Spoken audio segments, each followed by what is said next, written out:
So, Joe, for your faith in your fellow Americans, for your love of country, and for your lifetime of service that will endure through the generations, I'd like to ask the military aide to join us on stage.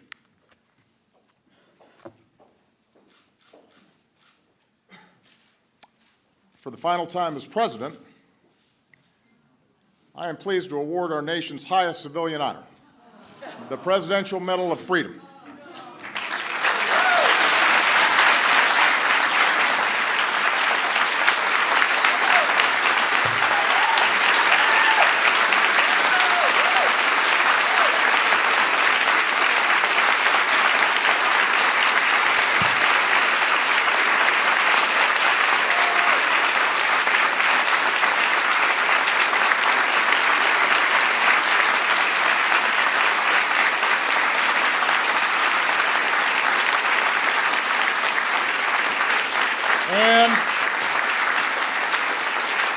And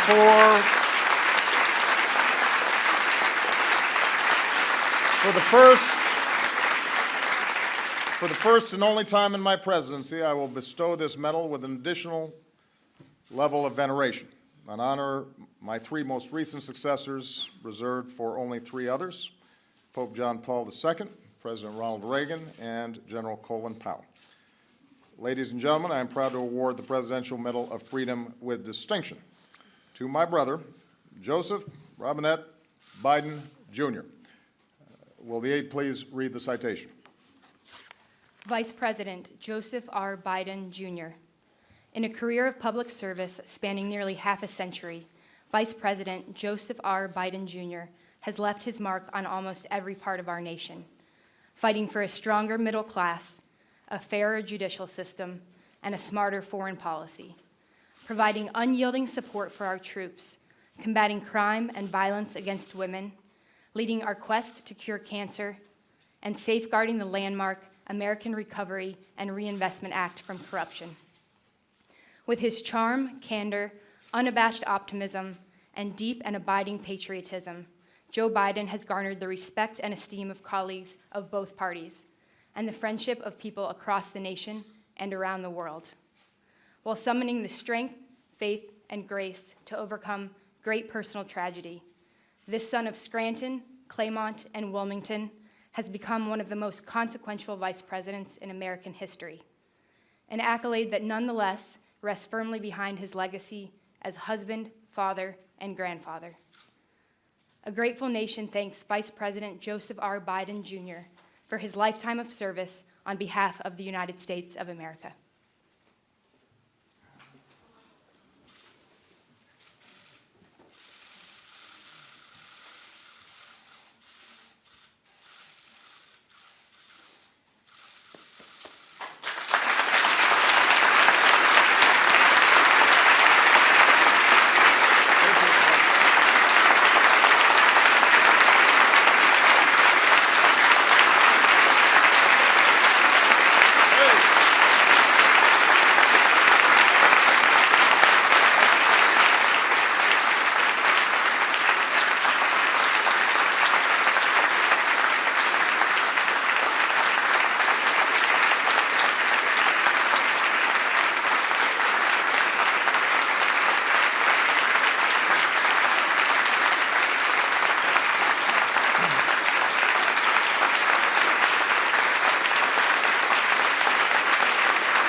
President.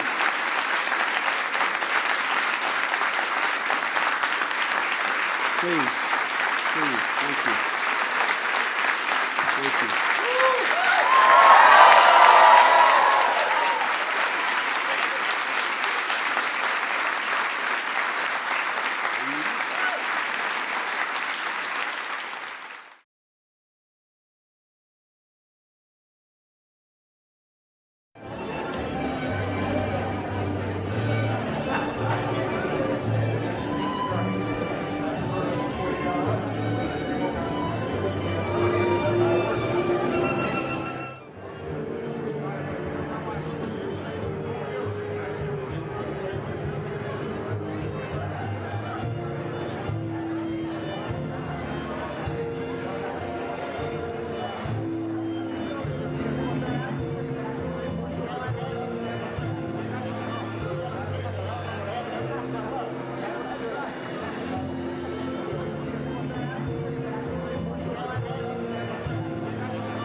A new twist this morning for the country's most famous political dynasty.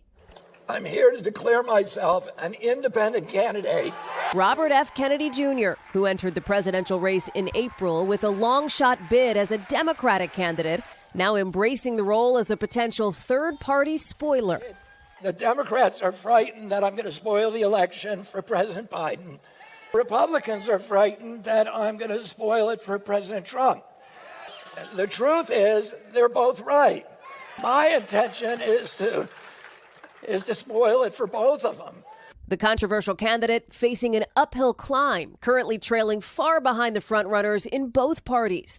But given he's polling at 14% in one recent survey, Kennedy's entry into a tight race could shift the dynamics just enough in key swing states to make a difference. The question is, for who? Well, he's been running as a Democrat. Recent polls show his favorability is actually higher among Republicans. The Trump campaign calling Kennedy's candidacy nothing more than a vanity project for a liberal Kennedy to cash in on his family's name. National Democrats mostly silent so far about the candidate best known for his anti-vaccine advocacy and history of promoting ugly conspiracy theories. Kennedy suggesting his decision to run as an independent didn't come lightly. It's very painful for me to let go of the party of my uncles, my father. 4 of Kennedy's siblings calling his candidacy dangerous to our country.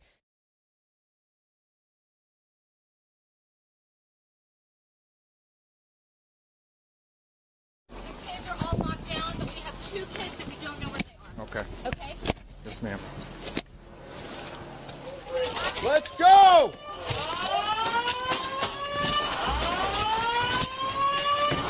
Metro Police! On me, on me. We don't know where he is. Metro Police, open the door. Just move right. Cover left. Cover left.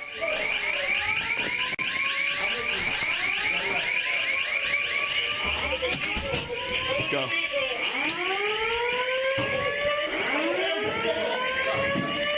Hit that stair. Hit the stairs. Go. Go. One down. Keep pushing. Go. Shots fired. Shots fired. Shots fired. Move.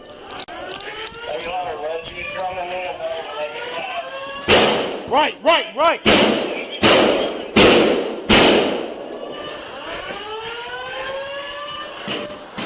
Push the LPV up. Push the LPV up. Reloading. Clear. Move. Move. Watch out. Watch out. Stop moving. Stop moving. Get your hands away from the gun.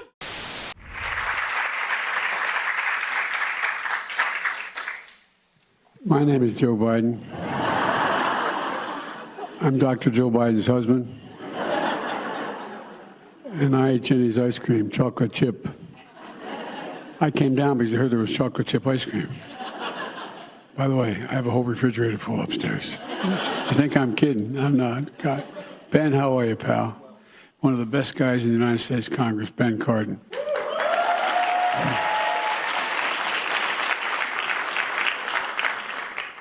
Folks, welcome to the White House. It's a delight to have you all here. And who are those good-looking kids back there? They're your kids, all 4 of them? Well, stand up, guys.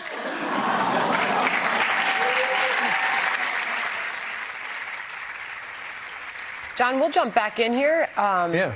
Considering the moment, we were told that the shooting that just happened left 3 children dead, 3 adults dead, shooters dead, and we were told he would be addressing this off the top. Yeah, it's rather surprising. I thought that a somber President Biden would have come to the podium here and addressed this school shooting. Where is your humanity? How What a disgusting and disgrace. off-key, right? This is what 35% approval rating looks like. That infuriates me. How? There's a chance the parents are watching that. There's Yeah. a chance the parents have the TV on because the president of the United States is going to address the murder of their 9-year-old. and that's how you fucking start, I'm sorry, but No, I know. That's You how know, the you first start? thing I thought is those little 9-year-olds, like my little 9-year-old, she loves ice cream treats, you know, like after school. Like that's where my head went first, is like, you're going to talk about ice cream and 9-year-olds were just gunned down. And those 9-year-olds, they will never have, like, you know, that special mommy daughter ice cream sundae date. And you're going to freaking come downstairs and that's how you're going to lead off. Like, what an absolute embarrassment and disgrace. And it reminds me of the time remember when he was checking his watch? Yes. Yes. It reminded me of that. Just no humanity. No humanity at all. And I mean, this guy that is the president of the United States, he is unwell too. You guys, this is a mental illness crisis that we're facing. The leader of the free world cannot even come down in a tragedy like what happened yesterday and compose himself. He's talking about ice cream cones. You're right. He seemed like the doddering old fool. He's mentally unwell. A Manhattan grand jury voted on Thursday to indict former President Donald Trump. The New York Times reports that Trump was indicted in connection with an investigation into a $130,000 hush money payment to adult film star Stormy Daniels in the final days of the 2016 presidential campaign. Daniels has said she slept with Trump while he was married in 2006. Trump has denied wrongdoing. The charge or charges Trump will face are currently unknown. By the time the indictment is announced, Trump will reportedly have been asked to surrender and face arraignment. January 6th was a tragic day. And I've spoken and written about it extensively. I have nothing to hide. By God's grace, I believe we did our duty that day. Fulfilled the oath that I'd taken to the Constitution and to the American people. And the Constitution is quite clear about the role of the Vice President in the counting of electoral votes. It essentially says the Vice President presides over a joint session of Congress where the electoral votes that are certified by the states shall be opened and shall be counted. And irrespective of the indictment, I want the American people to know that I had no right to overturn the election. And then on that day, President Trump asked me to put him over the Constitution. But I chose the Constitution, and I always will. I mean, I really do believe that anyone who puts themselves over the Constitution should never be President of the United States. And anyone who asks someone else to put themselves over the Constitution should never be President of the United States again. I've been very forthright about this issue, and I'll continue to be. Now, with regard to the substance of the indictment, I've been very clear. I had hoped it wouldn't come to this. I had hoped that this issue and the judgment of the president's actions that day would be left to the American people. But now it's been brought in a criminal indictment, and I can't assess whether or not the government has the evidence to prove beyond a reasonable doubt what they assert in the indictment. And the president's entitled to a presumption of innocence. But for my part, I want people to know that I had no right to overturn the election, and that what the president maintained that day, and frankly has said over and over again over the last 2.5 years, is completely false. And it's contrary to what our Constitution and the laws of this country provide.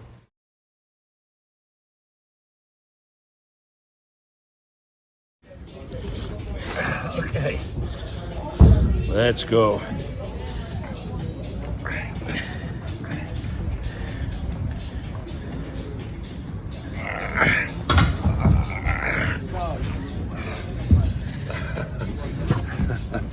That's a fit boy.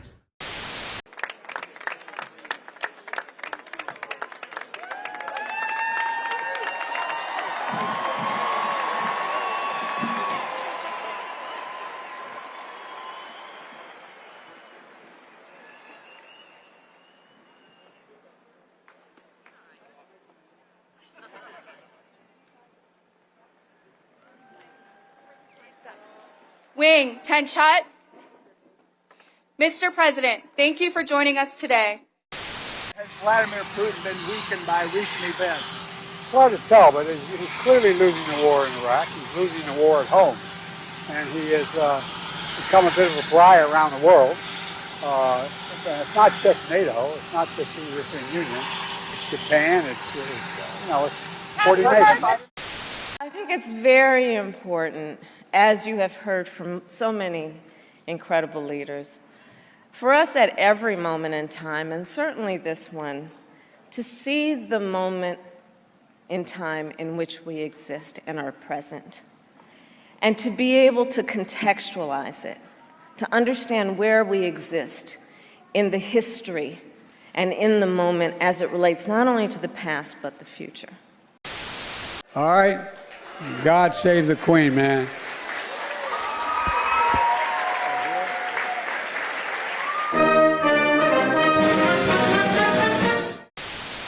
Now to the other big story today. The Secret Service said it has closed its investigation into that mysterious bag of cocaine that was found in a White House work area earlier this month. So why wasn't a suspect ever identified? We get answers from CBS's Nicole Sganga at the White House. After the Secret Service discovered cocaine in the West Wing of the White House, Press Secretary Karine Jean-Pierre said President Biden expected a thorough investigation. The president thinks it's very important to get to the bottom of this. But after just 10 days, the Secret Service closed its investigation, unable to identify whose cocaine it was and how it got inside the White House.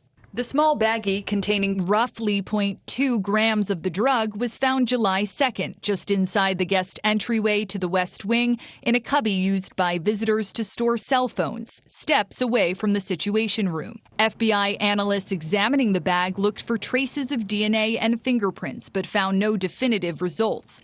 The Secret Service, which briefed the House Oversight Committee this morning, scoured video inside and outside the building and said no surveillance footage provided investigative leads. They don't know who it is, and it's a complete failure. Some Republicans left the briefing demanding answers. How can, in the White House, 24/7 security, they find cocaine, but now they just close the investigation? In its statement, the Secret Service cited the difficulty in singling out a person among the hundreds of individuals who passed through the area where the cocaine was discovered.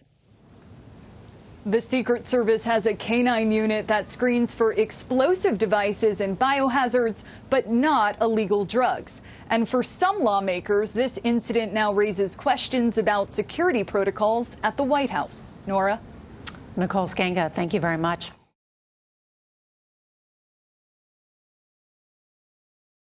The chair now recognizes the gentlelady from Florida, Ms. Wasserman-Schultz. Good job. Thank you, Mr. Chairman. Mr. Chairman, we respectfully requested that you rescind Mr. Kennedy's invitation to appear here due to his repeated and very recent statements that spread dangerous anti-Semitic and anti-Asian conspiracy theories and attempted to move into executive session because House rules prohibit public testimony that degrades or defames people. His reckless rhetoric helped fuel anti-Semitic incidents, which for the record are at the highest level in the United States since 1970. They have nearly tripled in the last 6 years. Since you gave Mr. Kennedy a megaphone today, I want to give him a chance to correct his statements and prepare some of the harm that he's helped cause.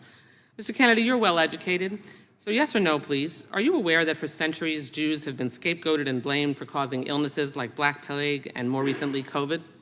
I am. Those are known as blood libel, and they are one of the worst and most disturbing parts of human history. Good. I'm glad to know that, of course, that you acknowledge that. Of course, it's true and well documented that this pernicious form of anti-Semitism led to centuries of discrimination, even horrific pogroms and massacres, and it still fuels deadly violence today. Yet last week, you floated a baseless conspiracy theory that the coronavirus was bioengineered to target Caucasians and Black people, but to spare Ashkenazi Jews and Chinese people.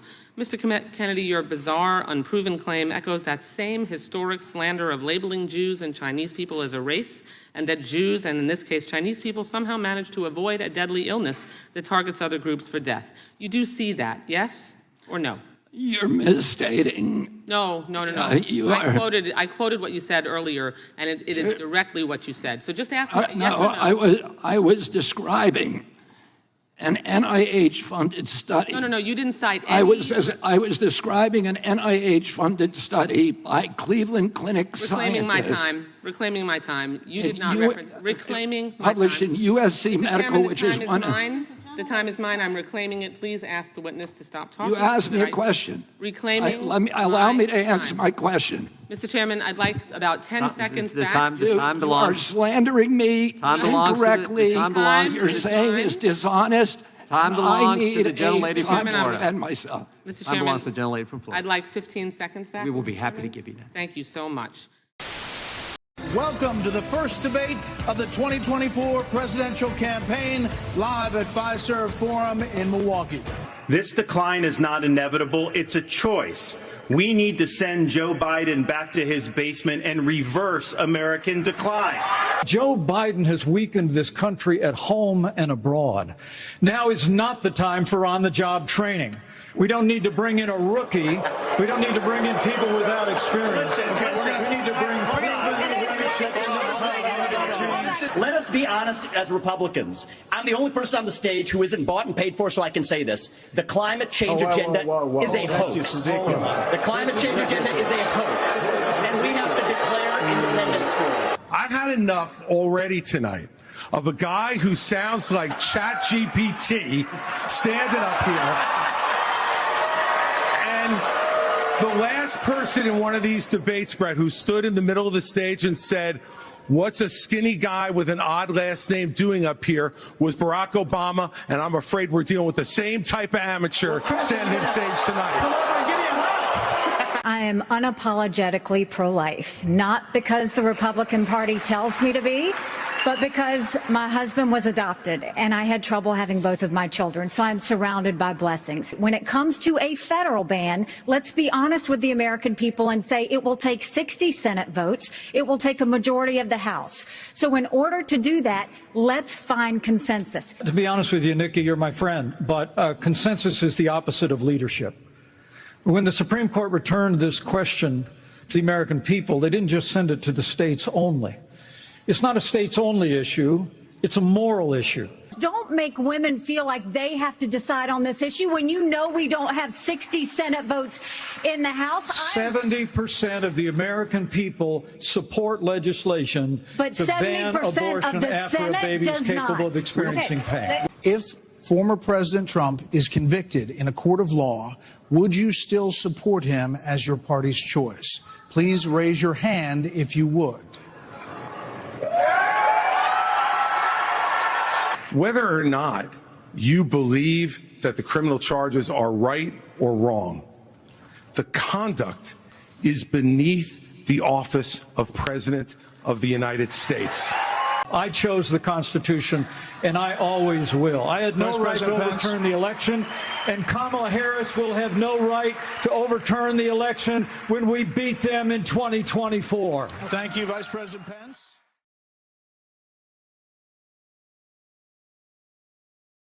Let's bring in the founder of American Majority, Ned Ryan, here to react. So we're about to see the mugshot, and there it is. Yeah.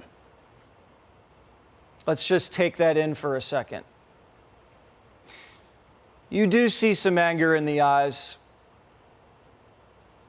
And I don't like the ghoulish coverage of it. CNN got the image leaked to them before the rest of the media. That tells you everything you know about the process. Your reaction, this does elicit an emotional response. Well, I would hope that people understand what time it is. I mean, we are in a cold civil war with the un-American left. They have decided that they will use the quote-unquote legal system as a weapon against political opponents. And I don't think many on the right fully understand that. I thought that was one of the biggest disappointments in last night's debate, that nobody really understood that the greatest threat to our freedom and liberty in this country is not Russia, it's not China, it's the administrative state. And they want somebody, the voters want somebody who's going to stand up to the system and actually crush it and return us back to representative constitutional government. And the left fears Trump. I mean, this is very apparent to me watching this. They fear him. They view him as an existential threat that if he does become the nominee and actually win in 2024, he's made it very clear what he will do. He will go to war with the administrative state and break it apart. And they cannot have that happen. They cannot allow him to get back into power to achieve that. And they're going to do everything that they can to prevent that. And I have to tell you, Jesse, unless the right wakes up and understands the only path forward is mutually assured destruction, lawfare launching nukes right back at the left, they will continue down this path. They're not going to stop. They're not going to somehow go, oh, yeah, we should stop this. This isn't good for a republic. They are going for the win. And until we actually fully understand that and fight back and make them understand there will be mutually assured destruction, their behavior is only going to get worse. I mean, we had very strong partisans in both parties in the past, and we had very bitter battles over all kinds of things, gun control and climate change and the economy and taxes. But there wasn't this little tail of extremism wagging the dog of the Republican Party as it is today. Mm-hmm. And sadly, so many of those extremists, those MAGA extremists, take their marching orders from Donald Trump, who has no credibility left by any measure. He's only in it for himself. He's now defending himself in civil actions and criminal actions. And when do they break with him? Because at some point, maybe there needs to be a formal deprogramming of the cult members, but something needs to happen. And how do you do that? Because you said you have to defeat them by defeating their leader. Their leader is Donald Trump. Even you have said that you expect him to be the Republican nominee. How does this change at all? At this point, I think, sadly, he will still likely be the nominee, and we have to defeat him. And we have to defeat those who are the election deniers, as we did in 2020 and 2022. And we have to, just be smarter about how we are trying to empower the right people inside the Republican Party.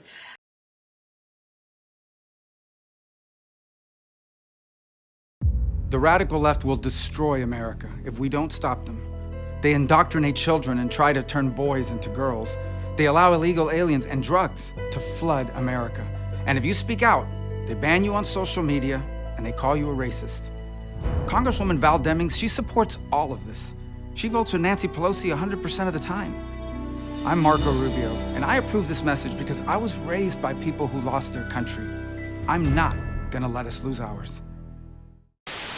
That's why you didn't get elected. Do they need to be regulated like do they need to be regulated? Marco Rubio the snake. Little frat boy here. All right, man. Yeah. Well, who are you, man? Yeah, Who's sure. this guy? I swear to God, I don't you know better who hope you you are, get man. deplatforming. Tens of millions of views. InfoWars. Bigger than Rush Limbaugh.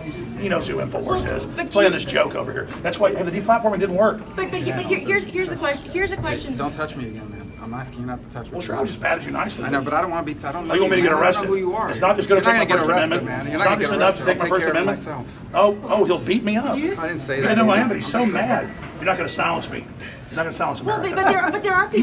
You are literally like a little gangster thug. There are people in this country. Rubio just threatened to physically take care of me. There are people who Look at feel that. that they're being We already got rid of my First Amendment. silenced. They feel like He tells you China's the problem, which it by is, these but big they're taking companies our like free speech right Google, now. Social media platforms, Facebook, There goes Rubio. Twitter. Do you believe that these platforms need to be regulated like a public utility, and how do you go about doing that? Well, I prefer not to. I prefer competition to take care of that. But obviously, we're going to watch closely to make sure that these tools that are being used. I mean, one thing is to say we're going to go after foreign interference designed to so and so. But it's already going on here. Another thing is to The say Democrats we're are going to raping go the after free Republicans. speech. Because at some point, someone The has to make a Democrats are raping determination. What's the InfoWars. difference between, misinformation from abroad and differences of opinion within the United Yeah, States? and that's happening a very here. fine line, and that's something we need to be careful about. We don't overreach in that direction. But then he doesn't know about So these InfoWars being companies banned.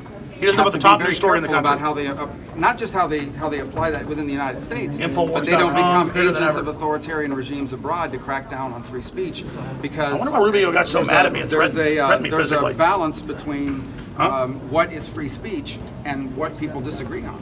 Poor Rubio. I'm sorry, we got to get. Yeah, man, I got to go to the committee. Exactly. You guys can talk to this clown. Oh, yeah. Look at this little frat boy. So cool. Go back to your bathhouse. Compromise at the bathhouses. There goes Rubio, a little punk. Anyways, you got to love people that come from authoritarian regimes. The former president yesterday endorsed a group of loyalists, including his daughter-in-law, to run the RNC now. The idea, reportedly, to bring the campaign closer to the party. What do you make of that? He's just trying to control as much as he can control. But we don't want a king in America. That's the problem. They heard your criticism earlier, and they responded. Trump campaign spokesman said, quote, Nikki, brain dead, bird brain Haley reeks of desperation as it's clear she knows she has no shot and is now auditioning for a cable news contract when her 15 minutes are over. It's a weak response. You know we're under the skin because you saw what he did at the rally on Saturday. Over the weekend, Donald Trump questioned the whereabouts of Nikki Haley's husband, who's serving a year-long deployment in Africa for the South Carolina Army National Guard. Where's her husband? Oh, he's away. He's away. What happened to her husband? What happened to her husband? Where is he? He's gone. You know, to mock my husband, Michael and I can handle that. But you mock one member of the military, you mock all members of the military. But the reality is he's talked about the military for years now in disparaging ways. Suckers, losers, John McCain, Gold Star families. What's different now? What's different this time? Before, when he did it, it was during the 2016 election. Everybody thought, oh, did he have a slip? What did that mean? The problem now is he is not the same person he was in 2016. He is unhinged. He is more diminished than he was. You endorsed him when he ran again. You were a vocal supporter. You were out on the campaign trail. I'm the first one to say I voted for him twice. I was proud to serve America in his administration. But you can go back and look in my book.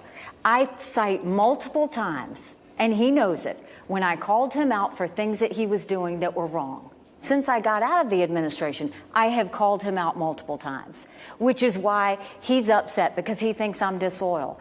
I'm not loyal to anyone. I don't do that. What I do is I call it out. If you're right, you're right. If you're wrong, you're wrong. And I'm going to call it out every time. Trump won, but you wouldn't think it from his victory speech. Who the hell was the imposter? He blasted Nikki Haley after she made it clear, despite losing by double digits, she's not quitting. What a great night. She's doing like a speech like she won. She didn't win. She lost. You can't let people get away with He's angry that Nikki Haley is still in the race. Right. He was insulting her. His victory speech last night sounded like he lost. Well, he was seething. He even slammed what she was wearing. When I watched her in the fancy dress, that probably wasn't so fancy. We tracked down that fancy dress. It's from designer Ricky Freeman and sells for $570 at Neiman Marcus. They told us they've been inundated by inquiries all day. Some are saying Haley deliberately provoked Trump. With Donald Trump, you have one bout of chaos after another. This court case, that controversy, this tweet, that senior moment. Listen to the reaction from her supporters. Trump's a loser! He's a loser! There's reporting that Nikki Haley intentionally poked the bear, intentionally tried to provoke him to mouth off, which he did. Following his victory speech long into the night, Trump continued to rant on social media, in all caps calling Haley bird brain and delusional. His last post coming at 3 a.m.